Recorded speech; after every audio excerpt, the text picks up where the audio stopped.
70대 노부부가 평생 지은 농사가 역대급 풍년을 맞았다고 합니다. 그런데 웃음 대신 한숨을 쉬고 계셨다는 사연으로 오늘 이야기를 한번 시작해 볼까 합니다. 농산물 가격이 폭락해서 말 그대로 수확을 하면 할수록 손해가 커지는 상황. 이른바 풍년의 역설에 정면으로 부딪히신 거죠.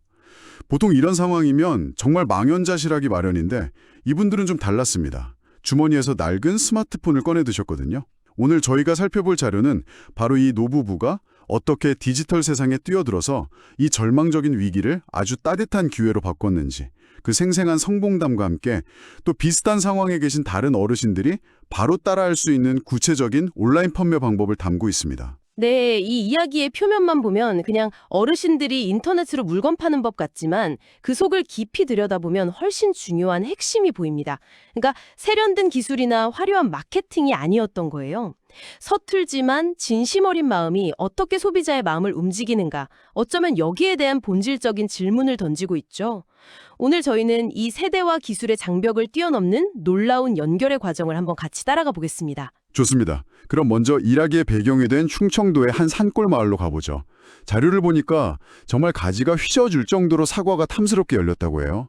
그런데 공판장에 가져갔더니 올해는 물량이 너무 많아서 제값을 쳐줄 수가 없다. 뭐 헐값에도 안 가져가려는 그런 분위기였다고요. 상상만 해도 정말 막막한데요? 그렇죠. 수십 년간 해오던 유일한 판매 경로가 그냥 막혀버린 셈이니까요. 농부 입장에선 정말 자식처럼 키운 농작물을 그냥 밭에서 썩게 둬야 하는 정말 가슴 아픈 상황입니다. 바로 그때 할머니께서 우리 손주 녀석이 알려준 당근 마켓인가 뭔가 거기는 우리가 직접 값을 정해서 팔 수 있다던데 하시면서 스마트폰을 꺼내 드신 게 모든 것의 시작이었습니다. 그날 밤에 풍경이 그려지는 것 같아요. 돋보기를 코끝에 걸치고 아마 평생 처음 해보는 일이었을 텐데 그 익숙치 않은 자판을 독수리 타법으로 한자 한자 눌러가면서요. 자료에 소개된 글귀가 참 인상 깊었어요. 사과가 아주 달아요. 할머니랑 제가 자식처럼 키웠슈. 죗값 못 받아 속상해서 직접 올려봅니다. 굉장히 투박한데 그래서 더 마음을 울리는 문장이었습니다. 바로 그 투박함이 성공의 첫 번째 열쇠였습니다. 함께 올린 사진도 마찬가지였죠. 무슨 전문 쇼핑몰처럼 하얀 배경에 조명 써서 찍은 그런 사진이 아니었어요. 초점은 살짝 나갔지만 햇볕에 거뭇게 그을리고 주름진 노부부의 손이 사과를 이렇게 소중하게 감싸지고 있는 사진 한 장. 도시의 소비자들은 바로 이 사진과 글에서 가공되지 않은 진정성과 신뢰를 본 겁니다. 할아버지 사진 속 손을 보니까 저희 아버지 손이 생각나서 마음이 찡하네요. 마트 사과보다 100배는 더 믿음이 갑니다. 뭐 이런 댓글이 달리기 시작했다고요. 이게 정말 신기한 게 보통은 더 예쁘고 더 세련된 이미지를 선호할 거라고 생각하잖아요. 근데 왜 이런 서툰 사진에 더 열광하게 된 걸까요? 그거 아주 중요한 질문입니다. 이건 소비자들이 단순히 상품을 사는 게 아니라 그 상품에 담긴 이야기와 사람을 구매하기 시작했다는 증거거든요. 수많은 광고, 또 완벽하게 편집된 이미지에 이제 피로감을 느낀 사람들이 오히려 이런 꾸밈 없는 날것의 모습에서 진짜를 발견하고 감동하는 거죠. 할아버지의 거친 손은 그 어떤 품질 보증서보다 더 강력한 정직한 땀의 증표가 되어준 겁니다. 단순히 사과를 사는 행위를 넘어서 그분들의 삶과 노력을 응원하는 일종의 가치 소비가 된 거군요. 다른 노부부의 사례도 비슷했다고 들었습니다. 이번엔 네이버 블로그에 오타가 가득한 글로 감을 판매하셨다고요? 맞습니다. 그 글의 한 구절이 사람들의 마음을 확 사로잡았죠. 감이 아주 달아요. 우리 영감택이 닮아서 속에 꽉 쳤어요. 바로 이 영감택이라는 구수하고 정감 있는 표현 하나가 엄청난 파급력을 가졌습니다. 여기에 구분어리로 감박스를 힘겹게 나르는 할아버지의 모습을 찍은 짧은 유튜브 쇼츠 영상이 더해지면서 그야말로 주문이 폭주하기 시작했습니다. 영감택이라니 정말 표현이 정겹네요. 듣고 보니 두 사례 모두 단순히 맛있는 과일을 파는 게 아니었군요. 한평생 성실하게 살아온 노부부의 삶, 그 자체를 파는 스토리텔링이었네요. 정확합니다. 결국 풍년의 역설이라는 위기가 이분들에게는 세상과 직접 소통하는 새로운 언어를 가르쳐준 어찌 보면 선물이 된 셈이죠. 자료에 나온 후일담이 정말 재미있는데요. 사과를 파셨던 할아버지는 나중에 동네 경로당에서 다른 어르신들에게 인스타그램 필터 사용법을 가르쳐주는 깡촌 인플루언서가 되셨다고 합니다. 깡촌 인플루언서. 정말 멋진데요. 저도 그 할아버지께 인싸 필터 사용법을 좀 배워야겠습니다. 이게 단순히 물건을 파는 걸 넘어서 어르신들의 삶에 새로운 활력과 또 사회적 역할을 찾아주는 계기가 되었다는 점이 정말 인상 깊습니다. 이 감동적인 이야기를 듣고 나니까 정말 남의 일 같지가 않네요. 우리 주변에도 이런 어려움을 겪는 어르신들이 많으실 텐데 이분들이 저 이야기의 주인공이 되려면 대체 무엇부터 시작해야 할까요? 자료에 그 첫걸음에 대한 구체적인 로드맵 같은 게 제시되어 있었나요? 네, 아주 구체적이고 현실적인 3단계 전략을 제시하고 있습니다. 가장 중요한 원칙은 처음부터 너무 거창하게 생각하지 말자. 가장 쉬운 것부터 시작하자는 겁니다. 그 첫 번째 단계가 바로 당근 같은 중고거래 앱을 이용해서 동네 장사부터 시작해보는 거예요. 아, 전국 판매가 아니라 우리 동네부터요? 외국의 첫 전개인 거죠? 심리적 그리고 물리적 장벽이 가장 낮기 때문입니다. 일단 사업자 등록증 같은 복잡한 서류 없이 개인 자격으로 바로 판매를 시작할 수 있고요. 또 배송 문제로 골머리를 알 필요가 없잖아요. 아파트 정문에서 만나요. 마을회관 앞으로 오세요처럼 동네 주민과 직접 만나서 물건을 전달하면 되니까요. 어르신들 입장에서는 온라인 판매에 대한 막연한 두려움을 없애고 이거 해볼 만한데? 하는 자신감을 얻는 아주 중요한 과정입니다. 그렇군요. 일단 작은 성공의 경험을 쌓는 게 중요하니까요. 그럼 동네 장사로 자신감을 얻은 다음 단계는 뭔가요? 자료를 보니까 카카오톡 채널을 만들라고 되어 있네요. 개인 카톡으로 주문받으면 더 팔하지 않나요? 처음에는 그럴 수 있지만 주문이 조금만 많아져도 문제가 생깁니다. 개인 카톡은 친구나 가족 메시지랑 주문 메시지가 뒤섞여서 주문을 놓치거나 입금 확인을 헷갈리기 쉽거든요. 카카오톡 채널은 일종의 온라인 가게 전용 메신저라고 생각하시면 돼요. 주문 관리가 훨씬 깔끔해지고 지금 바틸 중이라 확인이 늦습니다. 이런 식의 자동응답 메시지를 설정해 둘 수 있어서 고객 응대에 대한 부담도 크게 줄일 수 있습니다. 아, 일과 소통을 분리해 주는 거군요. 자동응답 기능은 정말 유용하겠네요. 그럼 동네를 넘어 전국으로 판매 무대를 넓히고 싶을 때 그때 필요한 게 네이버 스마트 스토어군요. 저는 스마트 스토어 개설이 꽤 복잡할 거라고 생각했는데 자료를 보니까 준비물이 딱 3가지라고 해서 정말 놀랐습니다. 네이버 아이디, 통장 사본, 사진 몇 장. 이게 정말 전부인가요?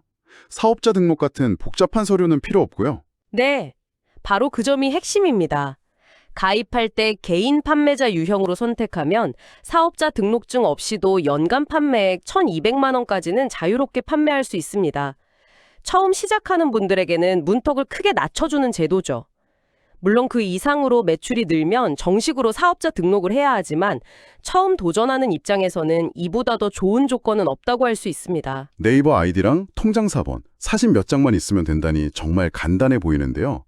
하지만 막상 어르신들이 직접 해보시면 예상치 못한 어려움도 있지 않을까요?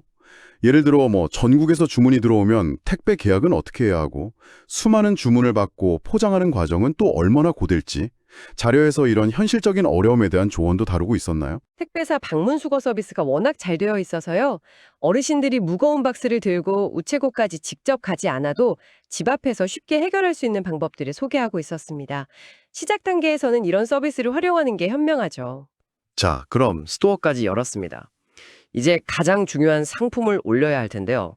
저는 이 부분이 가장 어렵게 느껴져요. 상세 설명을 어떻게 쓰느냐에 따라 매출이 하늘과 땅 차이일 텐데요. 자료에 나온 예시 문구를 보니까 정말 소설처럼 쓰여 있더라고요. 풍년이라 웃고 싶지만 눈물이 납니다. 70대 노부부의 진심을 담은 풍년사과. 제목부터 마음을 확 끌어당깁니다. 강력한 제목이죠. 단순히 당도 높은 맛있는 사과라고 쓰는 것과는 전혀 다른 접근입니다.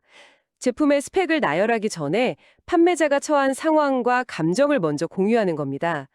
자식처럼 키운 이 귀한 사과들을 그대로 버릴 수가 없어 손주 녀석의 도움을 받아 생전 처음 인터넷 장터를 열게 되었습니다. 이런 문장을 읽는 순간 소비자는 단순한 구매자가 아니라 이 노부부를 돕고 응원하는 조력자가 되는 거죠. 제품 특성을 설명하는 방식도 독특했어요. 보통 단점은 숨기기 마련인데 강제 비대제를 쓰지 않아 크기가 제각각이고 조금 못생겼다라고 솔직하게 밝히더라고요. 이런 설명이 오히려 신뢰를 주는 걸까요? 그렇습니다. 완벽함보다는 솔직함이 더 큰 무기가 되는 시대입니다. 못생겼다는 말은 곧 화학약품을 쓰지 않고 자연스럽게 키웠다는 의미로 소비자에게 해석이 되거든요.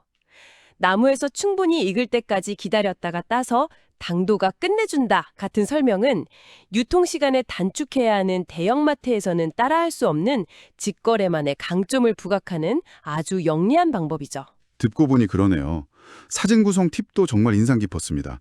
딱 3장의 사진을 재현하더군요. 농장을 배경으로 환하게 웃는 노부부, 거친 손으로 사과를 준 모습, 그리고 꿀이 박힌 사과 단면. 이 3장만으로 모든 이야기가 다 전달되는 것 같아요. 그 3장의 사진이 각각 다른 역할을 합니다. 웃는 노부부 사진은 판매자의 얼굴을 보여주면서 신뢰를 주고, 거친 손 사진은 수십 년의 정집한 노동을 증명하고, 사과 단면 사진은 제품의 품질을 직관적으로 보여주죠.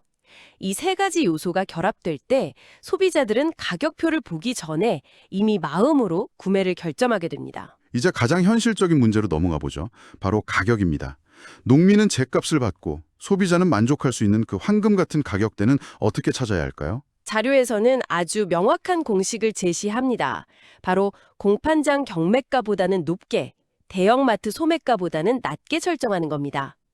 예를 들어 사과 5kg 한 상자의 공판장 경매가가 2만 원이고 대형마트에서는 포장비, 유통마진 이런 게 붙어서 4만 5천 원에 팔린다고 가정해보죠. 이때 인터넷 직거래 가격은 택배비를 포함해서 한 2만 9천 원에서 3만 5천 원 사이로 책정하는 겁니다. 아, 그렇게 하면 생산자는 공판장에 넘기는 것보다 훨씬 높은 수익을 얻고 소비자는 마트에서 사는 것보다 10,000원 이상 저렴하게 구매할 수 있으니까 그야말로 모두가 만족하는 윈윈 구조가 만들어지는군요. 정확합니다. 그리고 여기서 아주 흥미로운 심리적 팁을 하나 더 제안하는데요. 바로 무료 배송 정책입니다. 사실 배송비는 상품 가격에 이미 포함된 거지만 소비자들은 상품 3만 원 더하기 배송비 4천 원보다는 상품 3만 4천 원, 무료 배송 이걸 훨씬 더 매력적으로 느낀다는 겁니다. 무료라는 단어가 주는 힘이 그만큼 크죠. 이건 판매자인 어르신들 입장에서도 편리합니다. 주문마다 배송비를 따로 계산하고 안내할 필요가 없으니까 실수를 줄일 수 있고요. 마지막으로 구매한 사람을 영원한 내 편, 즉 단골로 만드는 방법에 대한 이야기가 나옵니다. 저는 이 부분이 가장 따뜻하게 느껴졌어요. 바로 소소한 덤 전략입니다. 네, 온라인 거래는 자칫 차갑고 비인간적으로 느껴질 수 있는데 이 덤이라는 아날로그적인 감성이 그 모든 것을 뛰어넘습니다. 사과 박스를 포장하면서 구석에 모양이 좀 안 예쁜 못난이 사과 한두 알이나 아니면 텃밭에서 직접 말린 나물 한 봉지를 슬쩍 더 넣는 거죠. 그리고 거기에 풍년이라 덤 좀 넉넉히 넣으시오, 맛나게 드셔요 같은 손글씨 쪽지를 남기는 것. 이게 활용점정인 것 같습니다. 바로 그겁니다. 이런 예상치 못한 정을 경험한 고객은 단순히 좋은 제품을 샀다는 만족감을 넘어서 깊은 감동을 받게 됩니다. 그리고 그 감동은 자발적으로 네이버 스마트 스토어에 별점 5점짜리 정성스러운 후기를 남기게 하는 강력한 동기가 되죠. 우리는 그 리뷰의 힘을 잘 알고 있잖아요. 그 좋은 리뷰가 또 다른 고객을 불러오고 무엇보다 중요한 건 한 번 구매했던 고객을 내년, 내후년에도 다시 찾아오는 충성스러운 단골로 만든다는 겁니다. 일회성 거래를 따뜻한 인간관계로 발전시키는 핵심 열쇠인 셈이죠. 풍년의 역설이라는 그 막막한 현실 앞에서 70대 노부부는 서툴지만 진심 어린 소통으로 완전히 새로운 길을 열었습니다. 오늘 저희가 함께 살펴본 자료는 단순히 온라인 판매 기술을 알려주는 설명서가 아니라 결국 사람의 마음을 얻는 가장 근본적인 방법이 무엇인지에 대해 이야기하고 있었습니다. 맞습니다. 오늘날 우리는 모두가 더 세련된 기술, 더 자극적인 광고를 쫓고 있지만 이 사례들은 정반대의 길을 보여줬습니다. 기술은 그저 마음을 전하는 도구일 뿐 결국 중요한 건 그 안에 담긴 이야기와 진정성이었죠. 검게 그을리고 주름진 투박한 손사진 하나가 수억 원을 들인 어떤 광고보다 강력한 힘을 가질 수 있다는 걸 증명한 셈입니다. 오늘 이야기를 통해 우리는 기술이 어떻게 세대 간의 단절을 잇고 생산자와 소비자를 더 인간적으로 연결해 줄 수 있는지 그 희망적인 가능성을 보았습니다. 여기서 한 걸음 더 나아가 이런 질문을 던져보고 싶네요. 이러한 직접적인 연결이 단순히 농산물을 사고 파는 소비 패턴을 바꾸는 것을 넘어 도시의 젊은 세대가 농업과 먹거리 그리고 노동의 가치 자체를 바라보는 시각까지 근본적으로 변화시킬 수 있는 계기가 될 수는 없을까요?